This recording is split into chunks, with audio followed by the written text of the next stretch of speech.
Going to the mall back in the good old days was always a magical experience, but these restaurants took that to another level. Today we'll be looking at 22 iconic mall restaurants that have been lost to time. 1.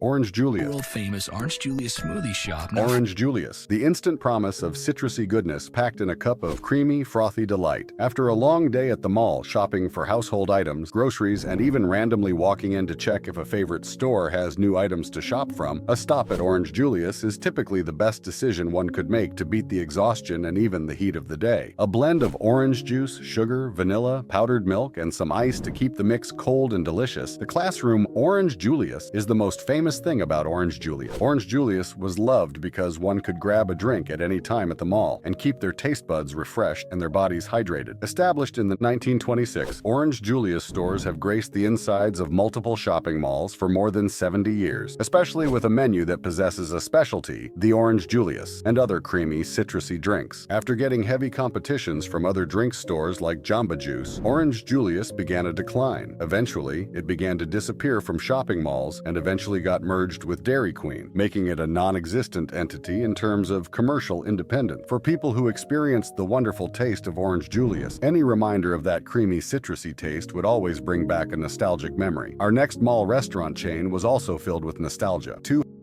Hot Sam Pretzels. As hungry shoppers flood the malls in search of one thing or something else, inviting flavors from the Hot Sam Pretzels store gathered crowds and sold out every batch made on most days. With soft, delicious, and buttery pretzels always ready through the day, Hot Sam Pretzels was not just a spot to get delicious pretzels with various flavorful toppings like cinnamon sugar, cheese dips, and even lemonade dips. It was also a favorite of many mall hoppers in need of something tasty, filling, and comforting. With the fact that it could easily be found in food courts and at malls, Hot Sam Pretzels quickly rose to fame for the quality of their pretzels and their ability to keep their customers interested with a menu that features several delicious varieties, savory and comforting. Their signature dish consisted of a plain buttered pretzel and a mustard dip. The starting point of Hot Sam Pretzels being Detroit in Michigan in 1966. The famed pastry store lasted for about 20+ years before it began its decline due to acquisition of ownership from Auntie Anne. Auntie Anne's influence eventually led to the rebranding of the store, causing it to lose fame. Coupled with the fact that newer pastry stores came into light, Hot Sam Pretzels didn't stand a chance at survival, even though it was a people's favorite. It still serves a nostalgic reminder of the simpler, delicious types of pastries that people looked forward to, unlike the newer, more crowded varieties that exist in some malls today. On to our next mall restaurant, 3. York Steakhouse.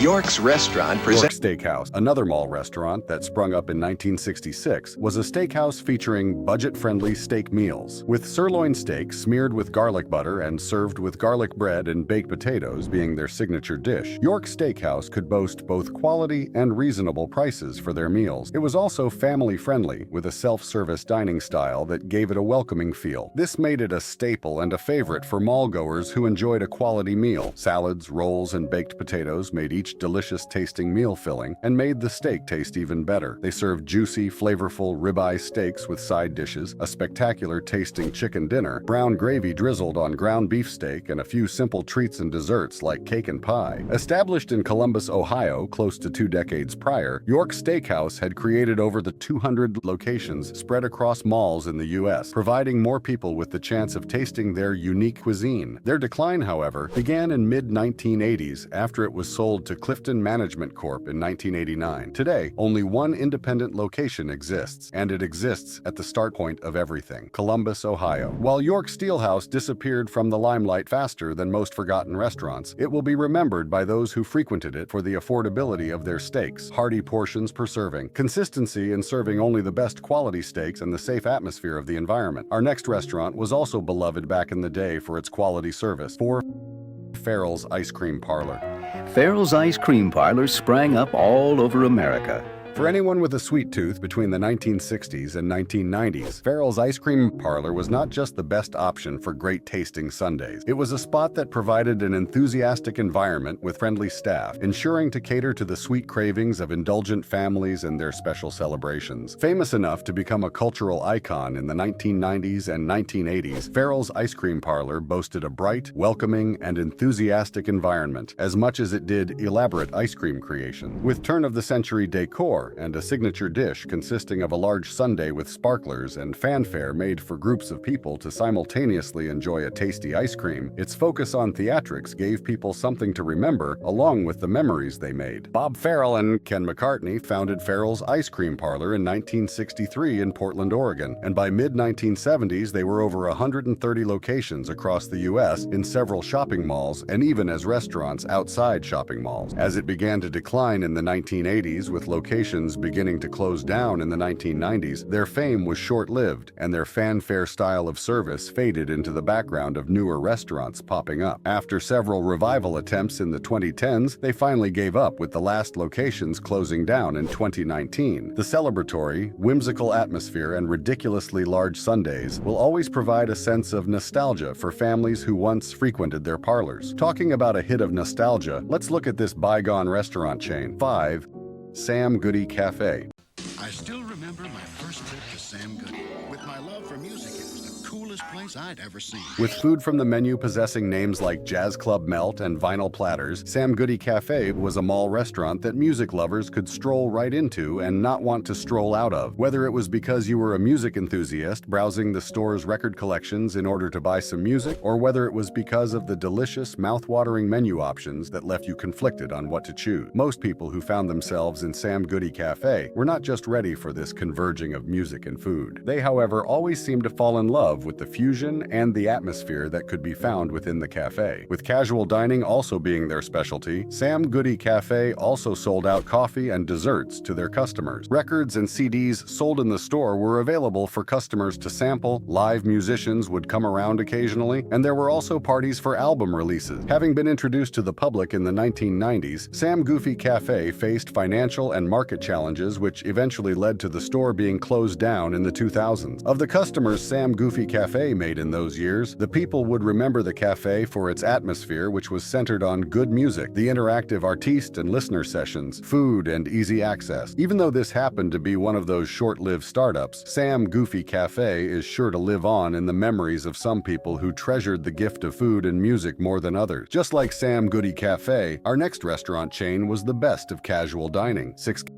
Cafe Court Pizza. Who wouldn't want to go for a slice of pizza after a long day browsing for items, or simply to satisfy that nagging craving for fresh, traditional-style pizza? In the 1990s, people trooped in and out of Cafe Court Pizza because of the amazing quality offered for the thin, yet flavorful, delicious slices of pizza. With freshly baked pizza pies available in different sizes and different traditional flavors, Cafe Court Pizza quickly became a staple for mall-goers, as it served as a satisfying comfort food for any who craved it. Their cheese pizza consisted of a tomato sauce with hints of tangy freshness, and the loved-by-all gooey, stretchy mozzarella cheese spread evenly across each slice. They served pepperoni pizza that's easily a customer's favorite, drinks, garlic bread, and a delicious supreme pizza packed generously with cheeses, veggies, and meats. Cafe Court Pizza was people's favorite at one time due to the fact that it was easy to stop by the store, grab a pizza, and leave. It was fresh, affordable, it had a classic feel, and quick service was provided. As time went on and the quality of their pizzas began to decline, people began to look elsewhere to satisfy their cravings. Another factor that led to its decline was the influx of bigger pizza chains in malls and several other restaurant outlets that had the finance to keep promoting and advertising their pizzas. Along with that, people started desiring a different kind of pizza cuisine experience and gearing towards gourmet pizzas. This not only left the classic pizzas of the Cafe Court Pizza in the dust trying to catch up, it also led to the permanent closing down of several Cafe Court Pizza locations around the country in the early 2000s. 7.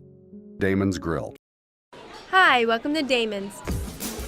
Characterized by their unwavering focus on grilled classics, Damon's Grill is ideal for families, groups, and even sport fans looking to eat to their fill while partaking in an interesting dining experience. With the casual dining atmosphere that the restaurant provides, games, and a large screen where sports shows can be broadcast, it provided an almost homey feel that welcomed almost every kind of person in search of high-quality grilled meals, burgers, barbecue, and slow-cooked ribs. Damon's Grill happened to be famous because of their signature barbecue meats and sauces. sauces, featuring tender ribs drizzled with their signature barbecue sauce on flavorful fall-off-the-bone barbecue ribs, juicy and slow-cooked prime ribs, grilled sirloin and ribeye steaks, a pulled pork sandwich that provided the juiciest of bites, and even cheeseburgers, nachos, and different kinds of cake. Their menu is perfection through and through. Ideal for game nights, trivia, and interactive events, and so on, the place was usually crowded with people in search of good food and excitement. Ted Davidson began Damon's Grill in Columbus, Ohio in 1979, and the franchise spread across 130 states in the U.S. and a handful of other locations in the United Kingdom. However, financial troubles soon came knocking and weighing on the effective running of the restaurants, followed by tough competition from other restaurants, and the desire of customers to try a variety that Damon's Grill didn't provide. The restaurant began to fade away slowly. By mid-2010, most locations had disappeared with the exception of a few that still exist. Regardless, the Damon's Grill experience is a very uppity and energetic one, where hearty food is provided to fuel people for whatever fun activity provided by the restaurant that they decide to engage in. If you were in the mall and looking for pizza back in the day, you probably would have stopped at this restaurant. 8.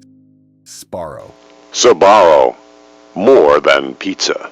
Sparrow was the home of New York-style pizza. They served pizza pies and also Italian-American dishes at mall food courts and so many other places. By providing quick, freshly made pizzas for mall hoppers and shoppers, they managed to stay in business for more than 50 years since they began in 1950. A favorite of mall shoppers being the on-the-go cheese pizza slice that had a thin crust and a wonderful heavenly taste. Cheese pizza, pepperoni pizza, and stromboli, a dish where pizza dough is filled with meats, cheeses, and vegetables and left in the oven until it's baked to golden brown perfection, gets served at Sparrow. Garlic knots, a large variety of pasta dishes, and even salads were also served at Sparrow. With over 1,000 locations all over the world that could be found mostly in mall food courts, Sparrow's growth was fast, and they approached their peak earlier into the business than most would have expected. Their pizzas were affordable, and the taste was consistent, ensuring that loyal customers always came back for more. But as the mall culture declined a few years down the line, so did Sparrow's customer base. Financial issues, competition, slow adaptation to the changing digital world, and changes in customer food taste led to the decline of a pizza restaurant that once hosted millions across the world, regaling their taste buds with amazingness. After having declared bankruptcy twice, once in 2011 and the other in 2014, Sparrow's operations heavily declined. And while there are still some locations that exist today, very few of which still exist in shopping malls, they now take the back seat when it comes to who owned the largest customer base in terms of serving New York-style pizza. From Italian goodness, we'll be talking about French cuisine next. 9.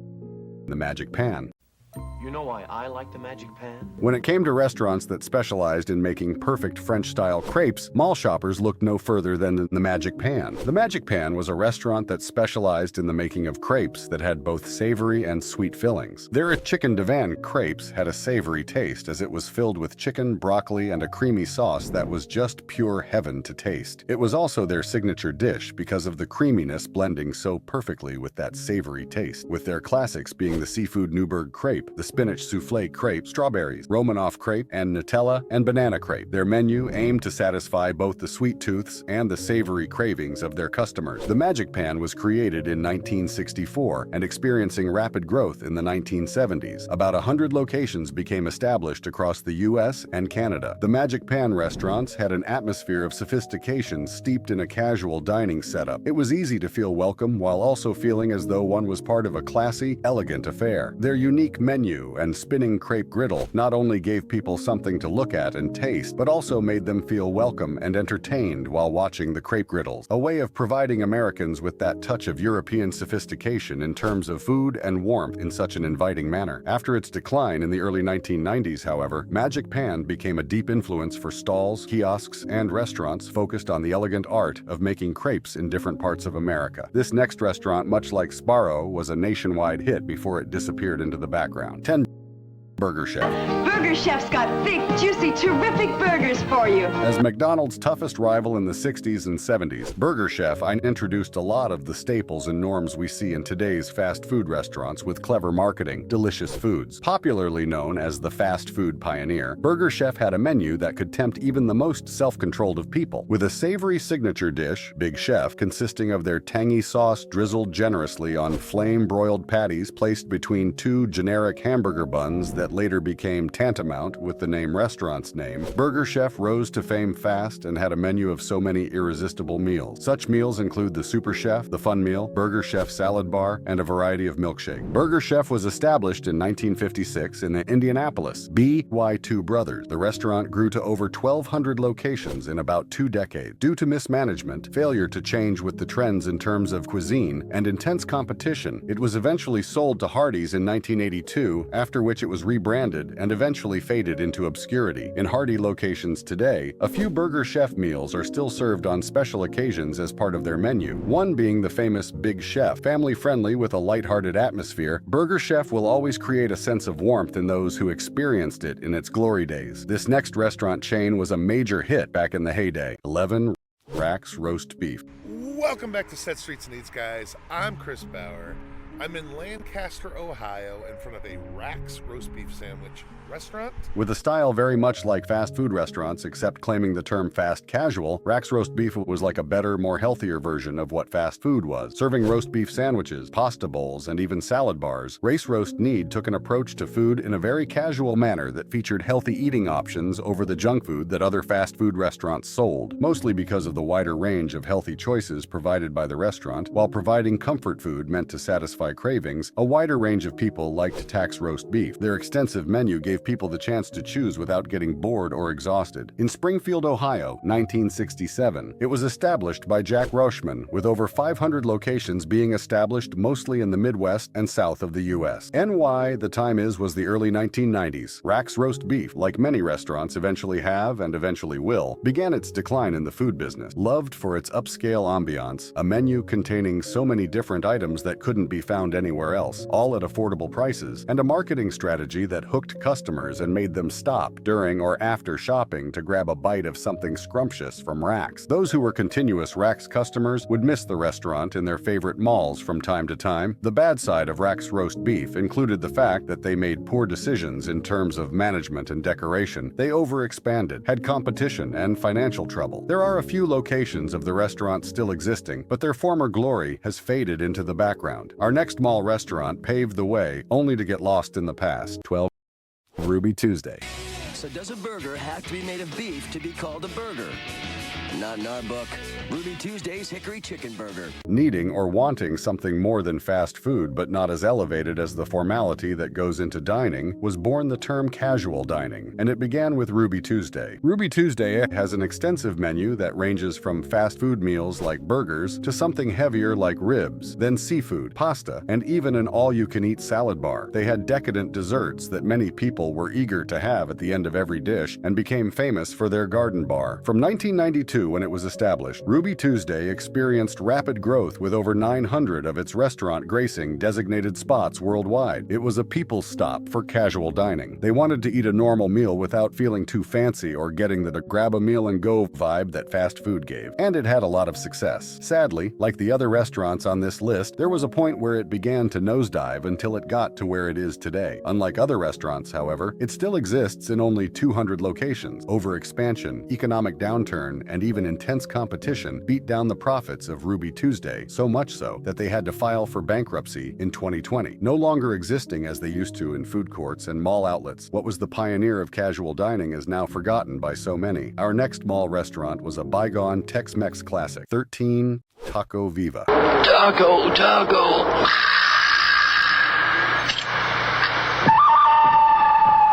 When you say taco, say viva. Popular in the American scene, taco undoubtedly screams Mexican cuisine, and Americans love taco. And tacos weren't the only thing Taco Viva served. They served burritos, enchiladas, and even nachos. Each dish was characterized by the boldness and savoriness of Mexican flavors, giving the otherwise tame-flavored American foods a run for their money. A taco would get filled with super-seasoned beef or meat, packed with veggies and a generous smatter of sour cream to create the super taco as sold in the restaurant. Almost every menu highlight consisted of a super generous amount of food in those bold flavors, and not a single piece of food disappointed. It might have been a mall restaurant chain, but that didn't mean it skimped on quality. These days, there's only Taco Viva restaurant located in Phoenix, Arizona, but a lot of people still long for the good old days. Our next restaurant was also very much a blast from the past. 14 Flaming Wok. Flaming Wok. is your ultimate choice for Jamaican Chinese takeout.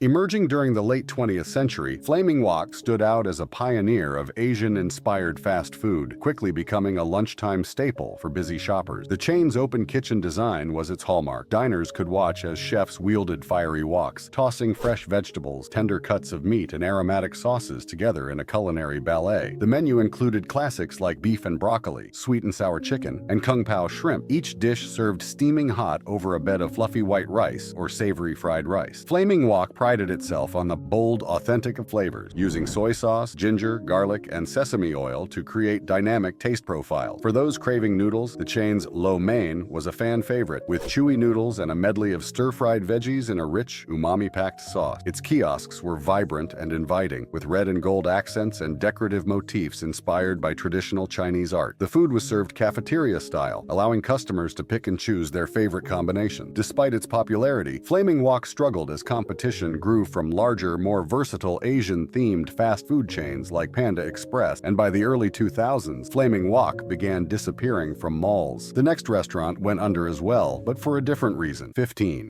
Corn Dog 7. This episode, I'm at the local mall going to be eating at Corn Dog 7. Corn Dog 7 was the snack stop for shoppers craving a bit of carnival fun in the middle of their mall experience. Founded in the 1970s, the chain specialized in its namesake, crispy, golden brown corn dogs made fresh to order. These treats, with their perfectly fried cornmeal batter surrounding a juicy, plump hot dog, were the stuff of childhood dreams. The batter was seasoned just right, while the hot dogs themselves were high quality. Corn Dog 7 didn't stop at corn dogs, however. Their menu also featured crispy tater tots, hand-dipped cheese sticks, and fresh squeezed lemonade, served ice-cold to balance the indulgent fried offering. For those wanting variety, the chili cheese fries were a standout. Golden fries loaded with hearty chili and melted cheddar, making for a messy but irresistible snack. Sadly, Corn Dog 7 struggled to maintain relevance as the health-conscious dining became more prevalent in the 1990s. Despite this, it remains a cherished piece of mall dining history, not unlike our next restaurant. 16. Mrs. Fields Original Cafes. Hi, I'm Andrew, and I'm the chief cookie here at Mrs. Fields Down Under.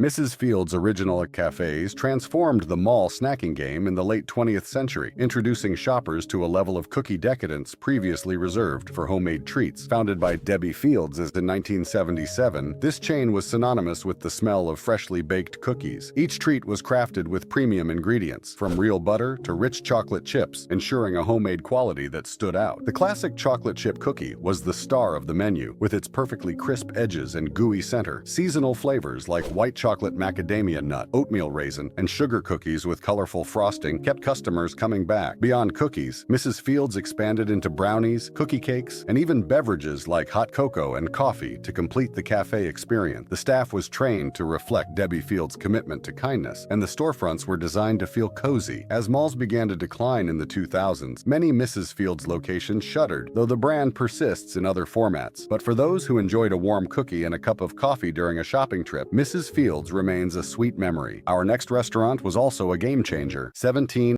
Aladdin's Castle Pizza. Aladdin's Castle was a national chain of game arcades that started in 1969. Aladdin's Castle Pizza brought a unique twist to mall dining by combining the love of pizza with the allure of arcade games. A sister concept to the Aladdin's Castle arcades that dominated malls in the 1980s, this eatery was every kid's dream come true. As you walked into one of these locations, you were greeted with the tantalizing aroma of pizza baking in brick ovens and the vibrant beeps and blips of classic arcade games like Pac-Man, Galaga, and Space Invaders. The menu was centered around freshly baked pizza with a variety of toppings from classic pepperoni and mozzarella to adventurous combinations like Canadian bacon and pineapple. Kids could play arcade games while waiting for their food, and the dining areas were often themed with bright colors, neon signs, and fantastical imagery of genies and magic carpets. Birthday parties were a common occurrence, with the restaurant offering packages that combined food, games, and prizes. Unfortunately, as standalone arcades began to wane in popularity in the 1990s, Aladdin's Castle Pizza struggled to compete with larger chains and the growing trend of home gaming system. Its disappearance left a void in mall culture, but for those who experienced the magic of eating pizza surrounded by an arcade, it remains a cherished memory. Our next restaurant was also rooted in Mexico. 18. Chi-Chi's. Although Chi-Chi's itself is long gone in the United States, Chi-Chi's brought Mexican cuisine to malls across America with a distinct blend of festive dining and affordable pricing. Founded in 1975 by Marno McDermott and Max McGee, the restaurant quickly became famous for chimichangas and margaritas, as well as mariachi music. The signature dish was the chimichanga, a deep-fried burrito stuffed with seasoned meats, cheese, and sometimes beans, topped with tangy salsa and a dollop of sour cream. Fajitas, sizzling on a hot plate, came with a side of tortillas, fresh guacamole, and salsa, making them perfect for sharing. Other favorites included enchiladas, tamales, and the Mexican pizza, a crispy tortilla topped with refried beans, cheese, and a variety of toppings. Desserts, like our fried ice cream, a creamy scoop coated in cinnamon and sugar-dusted cornflakes, completed the meal, while Chi-Chi's famous margaritas drew in adults for happy hour gatherings. The chain also prided itself on its fresh salsa, which became so popular that it eventually hit grocery store shelves. Chi-Chi's decline began in the late 1990s due to market oversaturation and increasing competition. In the early 2000s, a highly publicized hepatitis outbreak linked to its green onions devastated the chain's reputation, and by 2004, most U.S. locations closed, though the brand endures in international markets. Our next restaurant was a fast food major, hot dog on a stick. Right at the foot of Santa Monica Pier is a little shack, which is hot dog stick. Hot dog on a stick brought a whimsical, carnival-like vibe to malls in the 1980s. Recognizable by its cheerful employees wearing striped uniforms and tall, colorful hats, the chain turned something as simple as a hot dog into a mall experience. Founded in Santa Monica in 1946 by Dave Barham, this brand became a food court staple, particularly known for its freshly squeezed lemonade and batter-dipped deep-fried hot dogs. The menu was straightforward: hot dogs skewered on sticks, coated in a sweet and savory cornmeal batter, and fried to golden perfection. These corn dogs were accompanied by sides like French fries and cheese sticks, also served on stick. The lemonade, a highlight of the menu, was made fresh daily and came in a variety of flavors like cherry and lime. Watching the employees energetically plunge lemon halves into a manual juicer became part of the fun. Over time, the brand expanded to include more menu items like turkey dogs and veggie options, catering to a wider audience. But despite its quirky appeal, changes in dining trends and the decline of malls led to the closure of many locations. Still, for those who grew up with this playful chain, the memory of biting into a piping hot corn dog remains as vivid as ever. The next restaurant on our list leveraged the goodness of steak. 20 Steak Escapes. We were in search of authentic Philly cheesesteaks outside of Philly. We found Steak Escape. Steak Escape brought sizzling, fresh, and fully customizable cheesesteaks to malls. Founded in 1982 in Columbus, Ohio, the chain quickly established itself as a haven for shoppers craving something more indulgent than a quick burger. Watching the staff prepare your meal was part of the attraction. The open kitchen concept allowed patrons to see their cheesesteaks being freshly grilled and assembled. The heart of Steak Escape was the cheesesteak sandwich. A soft hoagie roll was filled with thinly sliced sirloin steak grilled to perfection alongside a choice of vegetables, including bell peppers, onions, mushrooms, and banana peppers. Patrons could customize their sandwiches with sauces ranging from classic mayonnaise to spicy chipotle and choose from a variety of cheese options. The bread was always toasted to ensure it held up against the juicy, flavorful fillings. But Steak Escape didn't stop at cheesesteaks. The menu also featured hearty salads, loaded baked potatoes, and a range of sides like thick-cut fries dusted with steak seasoning and gooey cheese fries. Each order was cooked fresh, maintaining a level of quality that distinguished Steak Escape from other food court offerings. Though Steak Escape flourished during the peak of mall culture, the decline of indoor shopping malls in the 2000s began to affect its business. Many locations closed as foot traffic dwindled, though the brand has continued to adapt, with some outlets operating as standalone locations and others transitioning to food trucks. Our penultimate restaurant was the King of Orange Juice, 21 Orange Bowl. The Orange Bowl food and wine celebration is about to get underway tonight. It's at the Seminole Hard Rock Hotel and Casino. Orange Bowl was a cheerful food court chain that specialized in delivering quick and affordable meals with a tropical flair. Famous for its fresh orange juice and sandwiches, Orange Bowl offered a refreshing pause for shoppers in the 1970s and 1980s. Their bright sign and logo was instantly recognizable. The standout menu item was, of course, the freshly squeezed orange juice. Watching the juicers in action was mesmerizing, as orange oranges were halved and pressed to extract every drop of their juice. Alongside the juice, Orange Bowl served a variety of items such as fresh fruit salads, grilled cheese sandwiches, and hearty soups. Another fan favorite was the signature chicken sandwich. Served on a lightly toasted bun, the sandwich featured a juicy chicken fillet paired with lettuce, tomato, and a tangy house-made orange glaze. The pairing of sweet and savory flavors made it a hit, especially with health-conscious mall-goers looking for lighter options. Despite its uniqueness, Orange Bowl couldn't withstand the changing tides of dining trends and the decline of mall culture. By the late 1990s, most locations had disappeared, leaving behind fond memories of orange juice breaks and cheerful lunches during shopping trips. The last restaurant on our list ran itself aground. 22 The Magic Pan. Welcome to Le Magic Pan, a charming Paris bistro right here in the heart of Hilo on the Big Island of Hawaii. Founded by Laszlo and Paulette Fono in the 1970s, the Magic Pan brought a slice of French-inspired culinary sophistication to malls, with a menu that felt more suited to a Parisian cafe than a bustling food court. The crepes, made fresh in view of diners, were delicate, golden, and filled with an array of sweet and savory delights. Savory crepes included options like chicken divan, featuring tender chicken, broccoli, and a creamy sauce, or the ham and Swiss, with gooey cheese and smoky ham wrapped in the light crepe shell. On the sweet side, there were delights like banana and Nutella, strawberry cream, and the timeless crepe Suzette. The Magic Pan also offered soups, salads, and side dishes, all designed to complement the crepes. The French onion soup was a particular favorite, bubbling with melted cheese and rich broth. Desserts like the chocolate mousse crepe added to the restaurant's reputation as a refined yet approachable dining spot. Though popular in its heyday, the Magic Pan's high operational costs and the evolving tastes of mall shoppers led to its decline, and by the late 1980s, most locations had closed, but the chain remains a beloved memory for those who experienced it.